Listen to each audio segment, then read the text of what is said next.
salle du tribunal, de nombreuses personnes se bousculent pour être aux premières loges. Aujourd'hui, les gens sont venus pour assister au procès de Marie Dindart, une paysanne de 17 ans, suspectée d'être une sorcière. La jeune femme est amenée de force devant la foule. Au signal du magistrat, le garde s'approche de l'accusé. D'un geste brusque, il déchire sa robe. Pudiquement, la jeune femme retient une partie du tissu. Mais son dos jusqu'à la base de ses fesses est exhibé sans gêne aux yeux des curieux. Le juge se lève. Lentement, de manière presque théâtrale, il s'approche de l'accusé. Dans ses yeux brille une étrange lueur perverse. De sa main, il touche doucement la peau de l'accusé, profitant un instant de cette caresse interdite, puis se retourne vers le public. Là, regardez, la marque du diable. De son doigt crochu, il pointe vers une tache de naissance que la jeune femme arbore juste à la courbure du dos. Qui osera encore douter de la présence du malin en ces terres? Le magistrat se tourne promptement vers le garde. Il ne fait pas de doute que, selon lui, cette femme est une sorcière. Son jugement est sans appel. Elle devra mourir sur le bûcher.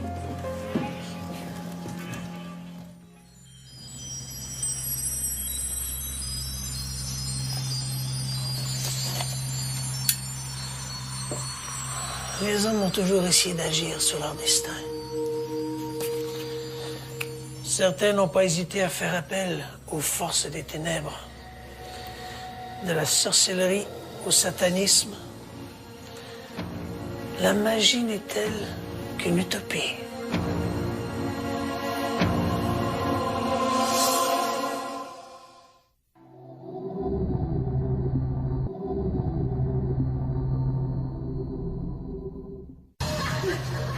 En 1692, plusieurs villageois de Salem commencent à développer des problèmes de comportement pour le moins singuliers. Certains souffrent de convulsions sporadiques et tiennent des propos sans suite, grossiers et même blasphématoires. D'autres affirment être piqués par des aiguilles invisibles. L'affaire a de quoi inquiéter, d'autant plus que la fille du révérend Samuel Parris, l'éminence grise de Salem, est au nombre des victimes. On accuse bientôt le diable d'être le responsable de ces maux. Dans la foulée, on cherche à Salem les agents du malin et, dans les mois qui suivent, au moins 141 personnes seront arrêtées pour pratique de la sorcellerie. En août 1992, une adolescente de 15 ans, Dora Siropoulou, monte en voiture avec Dimitra Marietti. Ensemble, elles roulent jusqu'à une usine désaffectée de la banlieue d'Athènes où les attendent Assimakis Katsoulas et Manos Dimitrokalis. L'adolescente n'est pas sans savoir que ces trois individus appartiennent à un petit groupe satanique qui compte une vingtaine de membres. Sur place, sous prétexte d'initier Siropoulou au culte, Katsoulas et Dimitrokalis conduisent l'adolescente dans le bâtiment abandonné. À l'intérieur, la jeune femme se laisse docilement menotter, convaincue qu'il s'agit là d'une épreuve initiatique. Hélas, il n'en est rien. Prisonnière de ses entraves, l'adolescente est battue, dévêtue, violée et sodomisée par les deux hommes. Elle est ensuite étranglée avec ses propres sous-vêtements. La jeune Dora Siropoulou est la première victime du culte.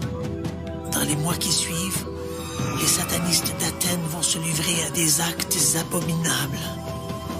Katsoulas, Dimitrokalis et Marietti seront arrêtés en décembre 1993. À leur procès, d'anciens membres du culte raconteront dans les moindres détails ces actes inqualifiables. Ils seront condamnés à des peines maximales de réclusion à perpétuité. Nathan Brooks a peu d'amis. Il s'habille toujours en noir et ne cache pas ses intérêts pour l'occulte et la magie noire. Il se définit lui-même comme un adepte du satanisme, une philosophie qui, dit-il, doit lui ouvrir de nouvelles perspectives. Par définition, le satanisme est le culte de Satan et c'est un concept judéo-chrétien, d'autres religions ayant différentes incarnations du mal. Pour les gens qui pensent en termes religieux, Satan est censé être le maître des ténèbres, mais certains satanistes diront que Satan est le maître de ce monde-ci. Une partie du débat concernant le satanisme est la possibilité que certaines personnes croient qu'il y a une force du bien et une force du mal, et que cette force du mal est actuellement en contrôle de notre monde. En conséquence, l'argument veut que ceux qui vouent un culte à Satan le font parce qu'ils veulent un pouvoir, un succès ici-bas. Ils veulent le pouvoir, la drogue et l'argent dans cette vie-ci. Et c'est exactement ce que souhaite Nathan Brooks. À la tombée du jour, il lui arrive de se rendre dans une maison désaffectée à la sortie de Bel Air, en Ohio, où il a aménagé un petit hôtel pour y célébrer des messes noires. On raconte qu'il se plaît à tuer et à torturer des animaux. Le 30 septembre 1995, l'adolescent juge que le moment du grand sacrifice est venu. Vers minuit, il se glisse dans la chambre de ses parents, muni d'une hache. Il frappe sa mère à la tête et abat son paternel d'une balle au visage. Il retourne ensuite au sous-sol où il prend une scie à chaîne pour trancher la tête de son père qu'il compte utiliser dans un rituel. Le lendemain, le frère Benjamin de Brooks fait la macabre découverte. Dans la chambre de Nathan, les policiers trouvent un bol dans lequel l'assassin a déposé un masque en caoutchouc. À l'intérieur du masque, les agents découvrent la tête de John Brooks. Nathan Brooks purge actuellement 2 peines consécutives de 25 ans d'emprisonnement pour ses crimes.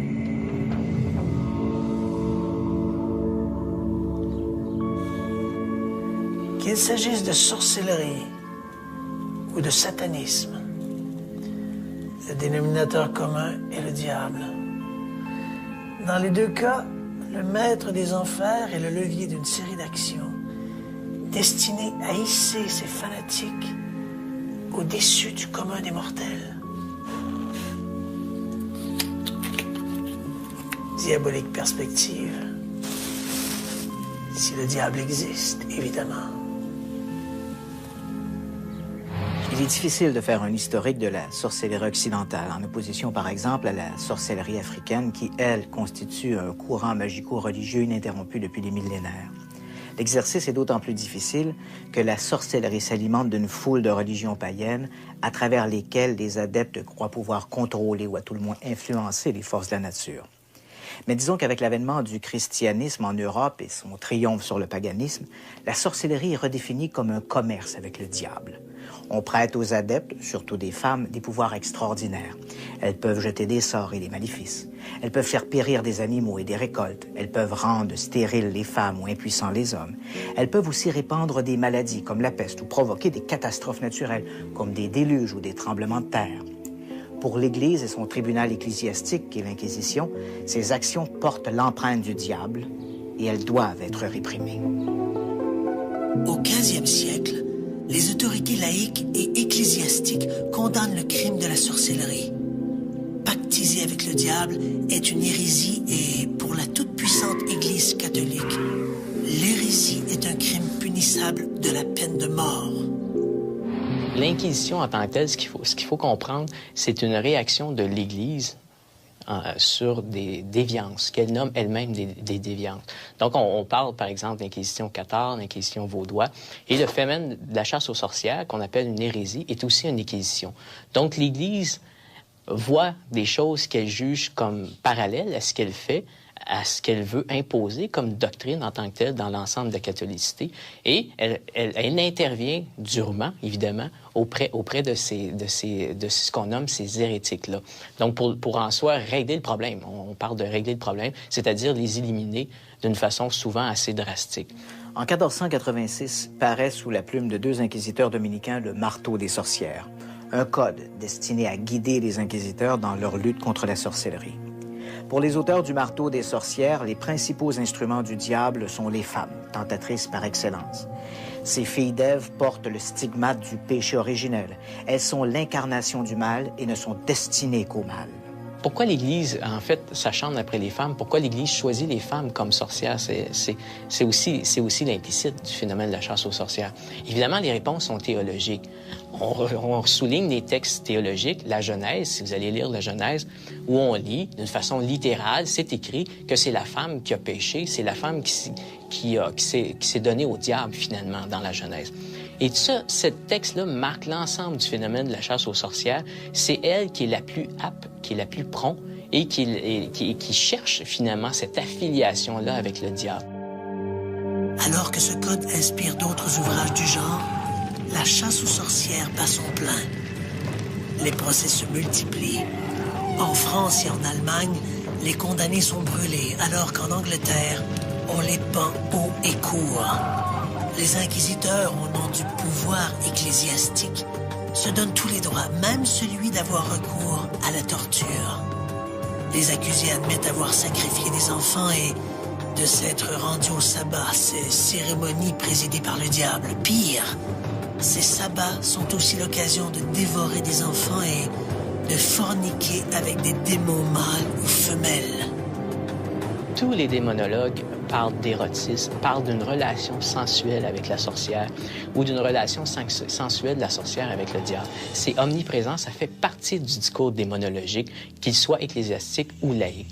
Et c'est très intéressant parce qu'il faut comprendre qu'on dénude pour la première fois la femme. Donc, c'est une première rencontre avec le corps féminin.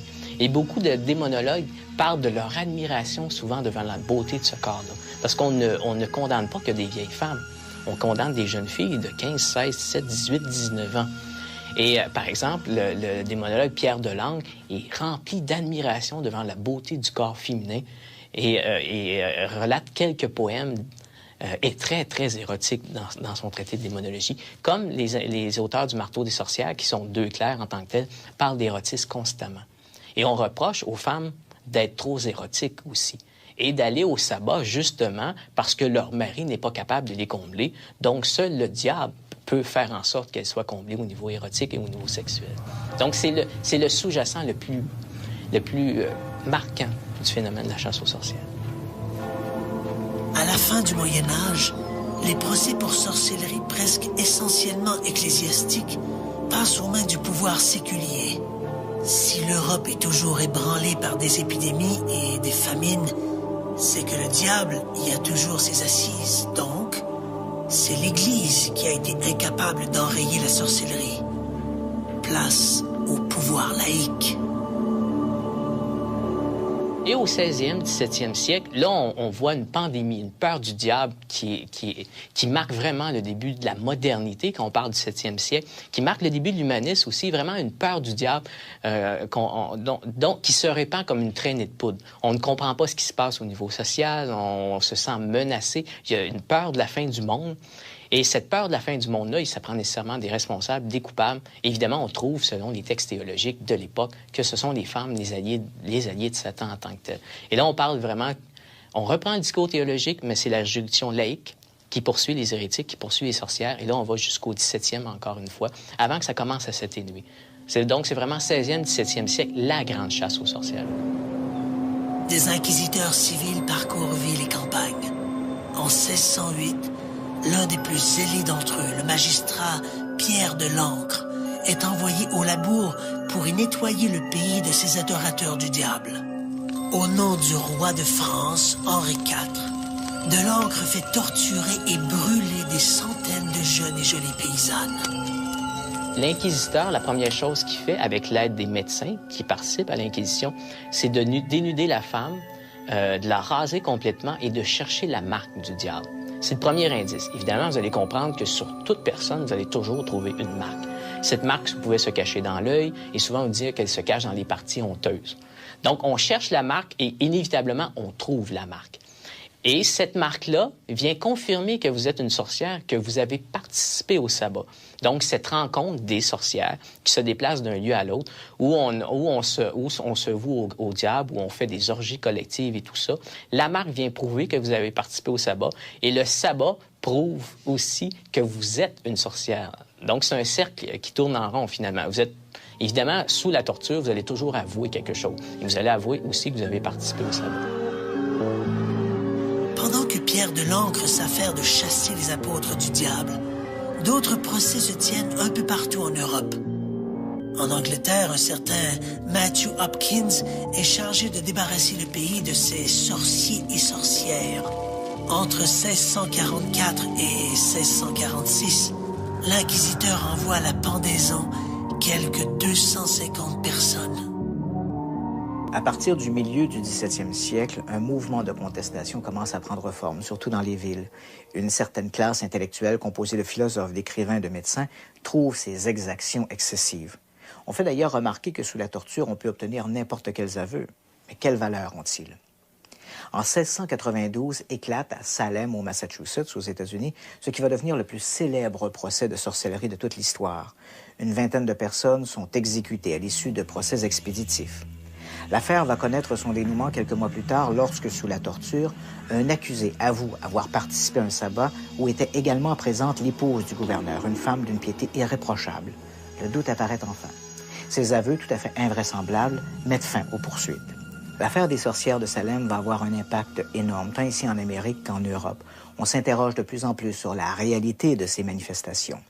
Dans la première moitié du 18e siècle, les législateurs vont revoir l'ensemble des textes de loi criminalisant la sorcellerie. La plupart des 1604 articles en vigueur, tant ici en Amérique qu'en Angleterre, sont revus et remplacés par des mesures beaucoup moins répressives. La chasse aux sorcières tire à sa fin. Il est vrai qu'on est au siècle des Lumières et le monde civilisé aspire à un renouveau intellectuel et philosophique. La grande question, c'est le nombre de personnes qu'on a exécutées pendant la chasse aux sorcières.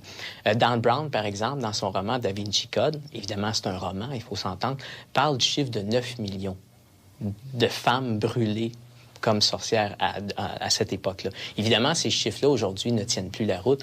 Les spécialistes travaillent de région en région et peuvent déterminer exactement le nombre de brûlés. Aujourd'hui, on s'entend, la majorité des spécialistes, sur le nombre de 110 000 procès et le nombre de 60 000 condamnés au bûcher en tant que tel. Ce qui est beaucoup, hein, quand on parle d'une population qui est beaucoup plus limitée que celle d'aujourd'hui. Et la majorité, évidemment, ce sont des femmes. À 80 % des fois, c'est une femme qu'on accuse comme sorcière.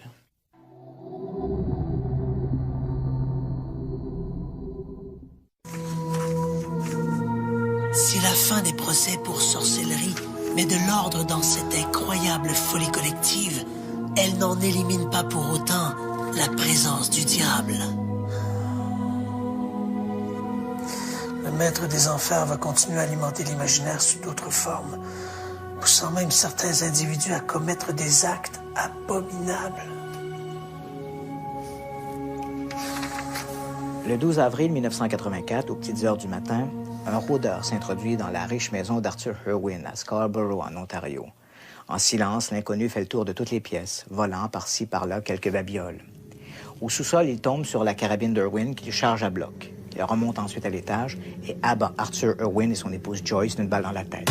Il abat également leur fillette en lui tirant une décharge à la poitrine. Il retourne enfin dans la chambre des maîtres, où il tranche la tête d'Arthur Irwin. Beaucoup plus tard, cette même journée, une femme téléphone à la police locale. Elle explique que son fils, un adolescent, lui a avoué que durant la journée, il avait été convié par un collègue de classe, un certain Scott Mathers, à une sorte de tour macabre dans une résidence de Scarborough où gisaient 3 cadavres, dont un homme décapité. Lorsque les enquêteurs arrivent à la résidence des Irwin, ils ne peuvent malheureusement que constater l'horreur du crime. La mort des victimes remonte déjà à ce moment-là une quinzaine d'heures. Les policiers se rendent donc ensuite à l'appartement des Mathers pour y cueillir le jeune assassin de 15 ans. Durant son interrogatoire, l'adolescent raconte spontanément qu'après les meurtres, il s'est rendu dans un centre commercial où il s'est fait percer les oreilles. Il avoue vouer un culte au diable et également à la mascotte du groupe Iron Maiden, Eddie. Il dit lire la Bible satanique d'Anton LaVey et à une occasion, il se serait lui-même gravé un pentacle sur l'abdomen. Il explique qu'il ne connaissait pas ses victimes et n'avait apparemment pas l'intention de les tuer. Mais ce n'est qu'une fois dans la résidence des Irwin qu'il a eu peur de se retrouver dans le pétrin. Et ce n'est qu'à ce moment-là qu'il a décidé d'abattre toute la famille et de trancher la tête d'Irwin pour plaire au diable. Dans les campagnes contre les sorcières, il est certain que les crimes commis au nom du diable tenaient plus de l'imaginaire que de la réalité. Mais dans l'affaire de Scott Mathers, on ne parle plus d'imaginaire. Les crimes sont malheureusement bien réels et s'inscrivent dans une catégorie à part, les crimes sataniques. Au Moyen Âge et à la Renaissance, ces crimes étaient tout à fait rarissimes. Le 20e siècle a changé tout cela. Le 6 juillet 2001, en Allemagne, Frank Ackert se présente au domicile de Daniel Ruda, un collègue de travail.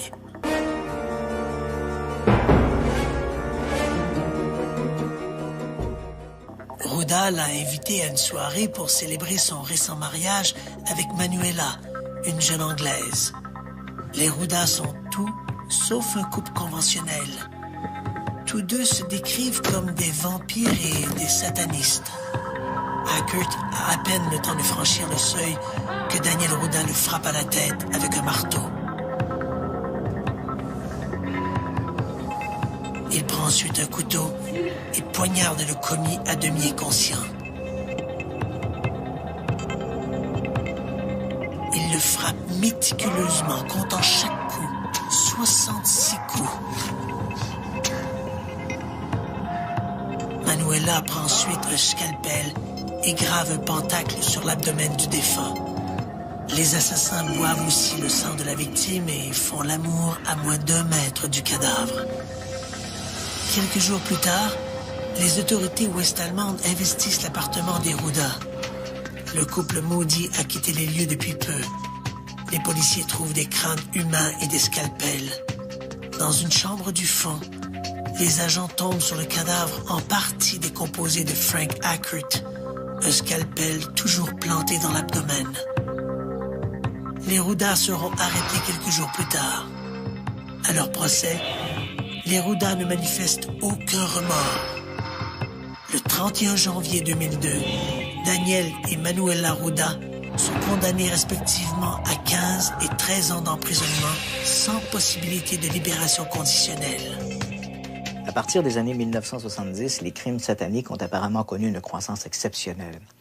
À n'en croire la littérature, ces assassinats nouveau genre se sont retrouvés en tête de liste des préoccupations policières, devançant même la menace terroriste. Michelle Remembers est le titre d'un livre publié en 1980 qui relate les souvenirs étonnants d'une femme qui prétend avoir fréquenté et avoir été abusée par des adorateurs de Satan. Ce livre a été publié suite à la visite d'une femme chez un éminent psychiatre de la côte ouest, nommé Lawrence Panzer. Pour l'aider à identifier son problème, le docteur Panzer a pratiqué l'hypnose pour la faire régresser, pour voir si elle n'aurait pas quelques souvenirs enfouis. Elle s'est alors rappelée des séances de torture sans fin aux mains de satanistes et d'adorateurs du diable.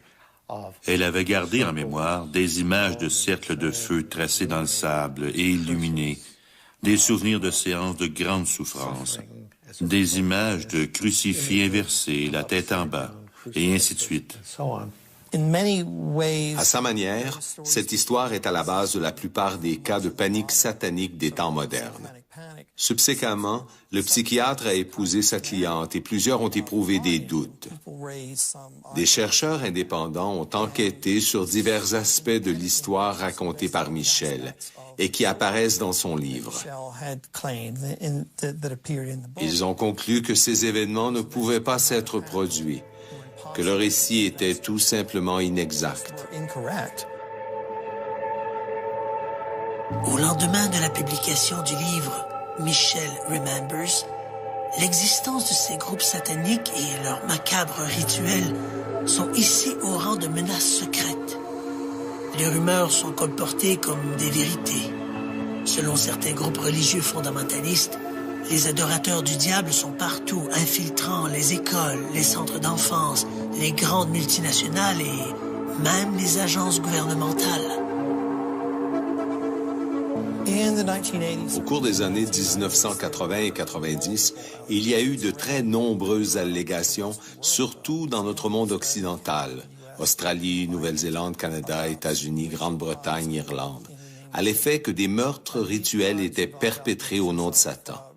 D'après les rumeurs, ces crimes impliquaient des pratiques horribles, cannibalisme, torture d'enfants, agressions sexuelles, ondinisme, sacrifice d'animaux et ainsi de suite.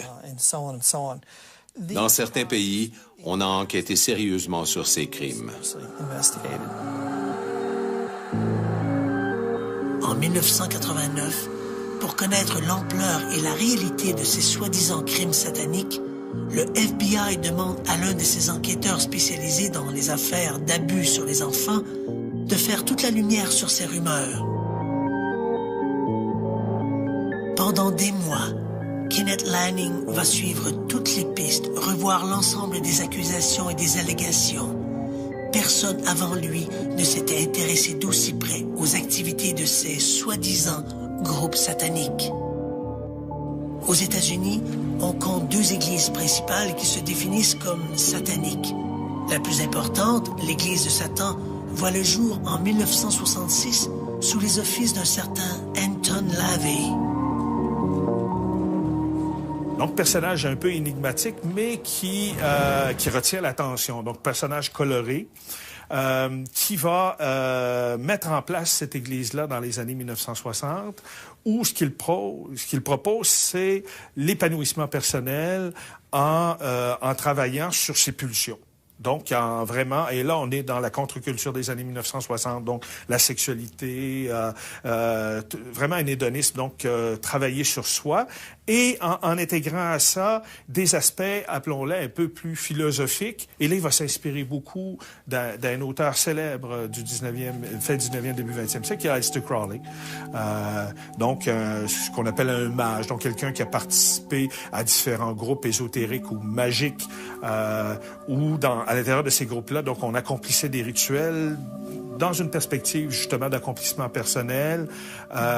Donc, Anton LaVey va reprendre de ces thèmes d'Aleister Crowley et les intégrer à cette démarche qu'il a commencé à mettre en place. Donc, on est face à, appelons ça une église où Satan ne joue pas un grand rôle et même au contraire, Satan n'existe pas, puisqu'on ne parlera pas de force, jamais de force surnaturelle dans le cadre de cette église-là, mais beaucoup plus de force naturelle en soi que nous avons à développer. En 1969, toujours poussé par son goût du scabreux, Anton LaVey publie La Bible satanique, un guide philosophique pour tout bon sataniste digne de ce nom. Il a publié une Bible satanique, de toute évidence destinée aux adolescents, un petit livre de poche mince très largement distribué dans les librairies. Le livre a beaucoup circulé auprès des adolescents qui se sentaient rejetés par la société et qui ne se sentaient pas vraiment l'envie de s'y intégrer. Cette Bible mettait l'accent sur ce que l'on pourrait qualifier d'individualisme extrême, une sorte d'égocentrisme. Les références au culte de Satan étaient minimales, mais plusieurs rapports indiquent que certains individus se seraient inspirés de cette Bible satanique pour échafauder leurs propres rituels. Et Anton LaVey pratiquait ces rituels devant une femme nue sur un autel. L'autre église satanique, le Temple de Seth, est une initiative d'un membre dissident de l'Église de Satan, Michael Aquino. Fondé en 1975, le Temple de Seth s'articule autour des mêmes valeurs et philosophies que celles de l'Église de Satan, à la différence que le diable est considéré comme une entité bien réelle. Lorsque le FBI commence son enquête sur les activités des groupes sataniques, l'Église de Satan et le Temple de Seth sont les premiers à se retrouver dans le collimateur de la police fédérale. Mais ni l'une ni l'autre de ces organisations ne semble impliquée dans des activités criminelles et encore moins dans ces meurtres rituels dont parlent les témoins.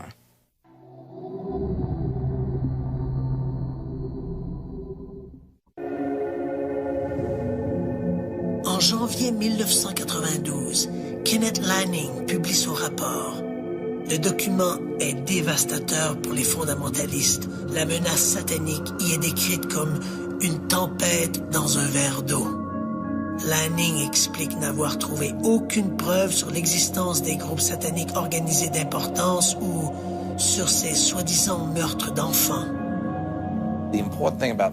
Dans plusieurs de ces cas, l'important n'est pas simplement l'absence d'indices, c'est l'absence d'indices alors qu'il aurait dû y avoir des indices. Parce que dans plusieurs de ces cas, les gens prétendent qu'il y a eu des meurtres multiples, du sang, des fluides corporels, des enfants torturés, des photographies.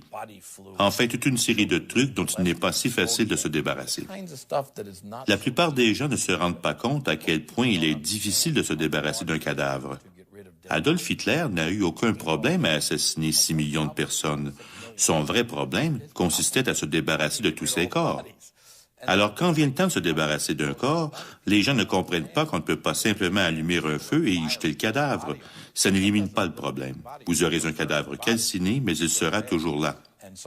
Dans la plupart de ces cas où les gens parlent de meurtre, une bonne équipe d'analyse en scène de crime peut retourner sur les lieux et trouver des indices de ces meurtres. Dans tous les cas où j'ai été impliqué, lorsque la police a fait son travail, elle n'a trouvé aucun indice pouvant mener à une preuve concluante. Dans son rapport, l'agent Lanning explique que les groupes sataniques ne sont, pour la plupart, que des groupuscules composés de quelques adeptes. Des groupes indépendants les uns des autres, sans aucune ramification et tout à fait désorganisés. Lorsqu'on fait l'inventaire de tous ces cultes-là, à la fin, il nous reste plus grand-chose. Et la seule chose qui nous reste de cultes sataniques, ce sont des cultes qui sont pratiqués par des jeunes délinquants qui consomment des drogues hallucinogènes, particulièrement le LSD, et qui vont mettre en place des rituels sataniques lors de tripes hallucinogènes. Donc, on pourrait pas parler d'un satanisme où il y a une certaine continuité, mais d'événements épisodiques de satanisme dans le cadre de petits rituels sous l'effet de drogues hallucinogènes par des jeunes délinquants. Ce qui faisait dire à mon collègue Bassimoun Tauvigny, qui est dans la chute de sa communication sur ce dossier-là, disait, hein, nous étions à la recherche des princes des ténèbres, nous n'avons trouvé que de pauvres diables, disait-il. Si certains crimes, explique Lanning, semblent en effet porter la marque du diable, ceux-ci sont généralement le fruit d'individus solitaires, désaxés et souvent plus motivés par la haine et la vengeance que par un réel désir de plaire au maître des enfers.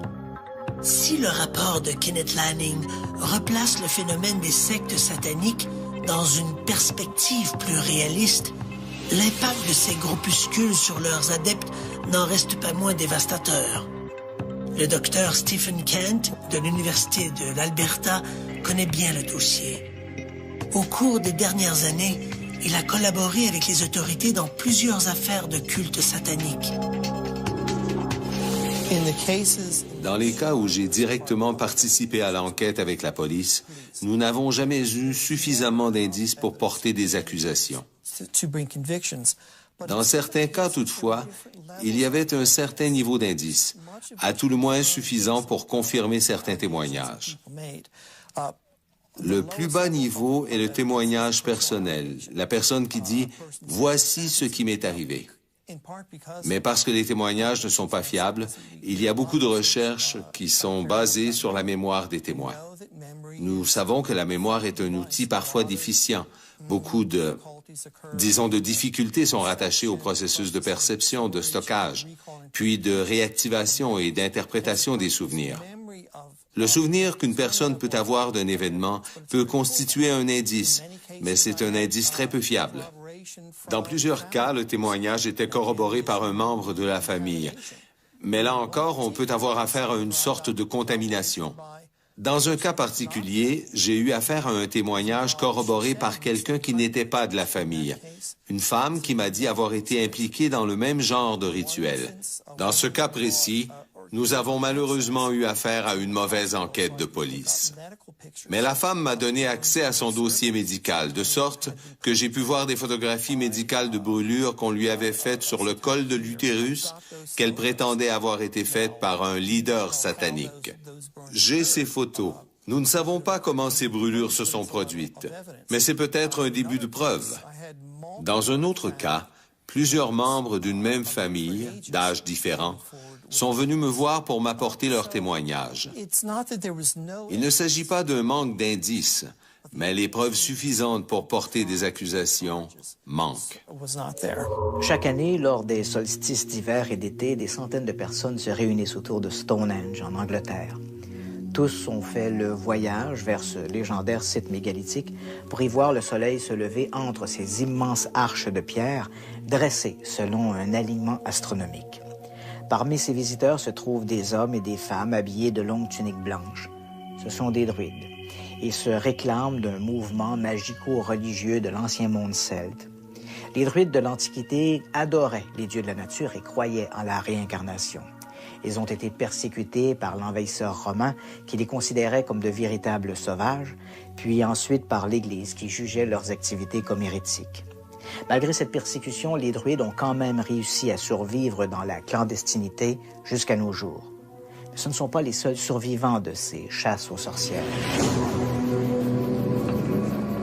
À Salem, théâtre du plus célèbre procès de sorcellerie de l'histoire, une poignée d'hommes et de femmes arborant un pentacle se réunissent également lors d'événements sporadiques.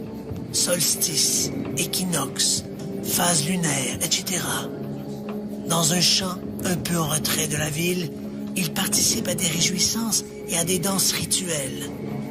Leur maître de cérémonie n'est nul autre que Laurie Cabot, la sorcière officielle de Salem.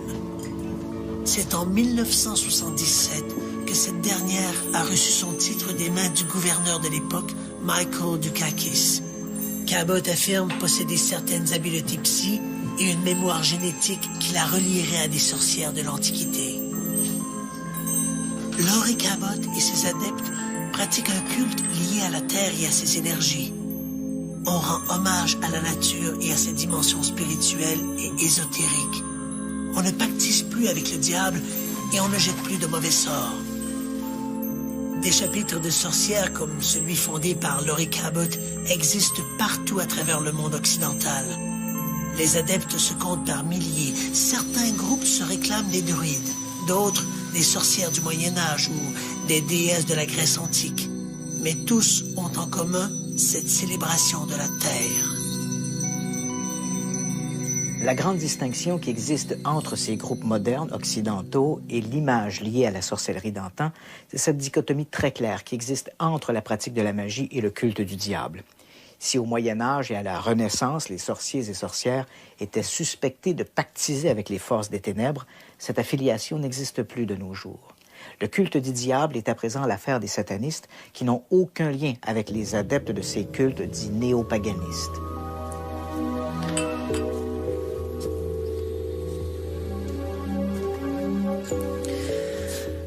La sortie de films comme Harry Potter ou Le Seigneur des Anneaux ont ravivé un certain intérêt pour la sorcellerie et la magie.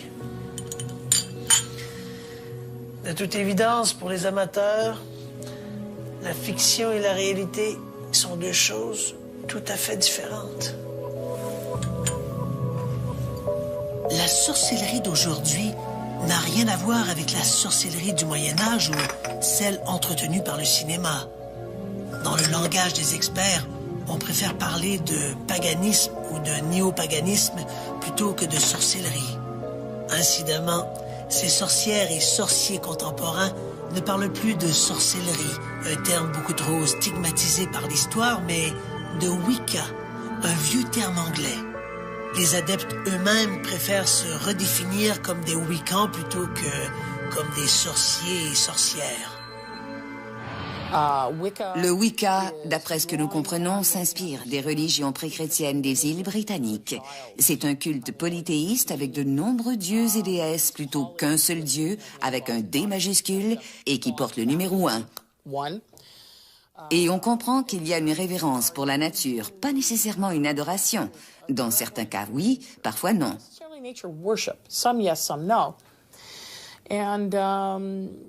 Et on assiste à certaines pratiques qui se tiennent davantage la nuit que le jour. Il n'y a pas de bâtiment unique, comme on peut aller à l'église ou à la mosquée. C'est pré-chrétien et c'est devenu très, très populaire. C'est une famille de religions, une croyance qui croît très rapidement au Canada, aux États-Unis et en Europe. La Wicca, c'est aussi tout ce folklore des potions magiques et des filtres d'amour. Uniquement ces dernières années, on a vu se multiplier une quantité incroyable de livres et de guides de magie blanche. Toutes ces publications nous offrent une foule de recettes pour séduire l'être aimé, pour chasser les indésirables ou même pour favoriser la chance. Il est à peu près impossible de retracer les origines du mouvement moderne de la Wicca. Néanmoins, lorsque l'on essaie de remonter aux origines de la Wicca, un nom s'impose rapidement comme le géniteur de la sorcellerie moderne, Gerald B. Gardner. Gerald B. Gardner est loin de faire l'unanimité. Plusieurs critiques le voient comme un opportuniste, un peu escroc. L'importance qu'il accordait à la nudité dans ses rituels lui ont valu des attaques virulentes de la part de ses adversaires. D'autres, au contraire, loin de s'en offusquer, l'ont hissé au rang du plus grand des sorciers modernes. Quoi qu'il en soit, il est certain que sans cet excentrique passionné de magie et de sorcellerie, la Wicca n'aurait pas connu un tel essor. Ce qui, à l'époque de Gardner, n'était qu'un phénomène marginal est aujourd'hui un mouvement important comptant des milliers d'adeptes. Uniquement au Québec, on estime à plus de 2000 le nombre de Wiccans. Magie, sorcellerie et satanisme, trois mots qui, a priori, ne servent qu'à définir cette volonté humaine de pouvoir contrôler des forces obscures pour s'assurer d'une ascendance sur l'autre et sur son propre destin. Un mélange de superstition et de religion. Mais historiquement parlant, le point d'ancrage de ces doctrines est beaucoup moins surnaturel. Il se réduit à un seul mot, la peur. La peur que les femmes et les marginaux ont toujours suscité auprès des pouvoirs établis, qu'ils soient ecclésiastiques ou séculiers. La peur de l'autre, la peur de l'inconnu. Au Moyen Âge, devant la montée des sociétés matriarcales, l'Église s'est senti le besoin de réagir. Il y avait péril en la demeure.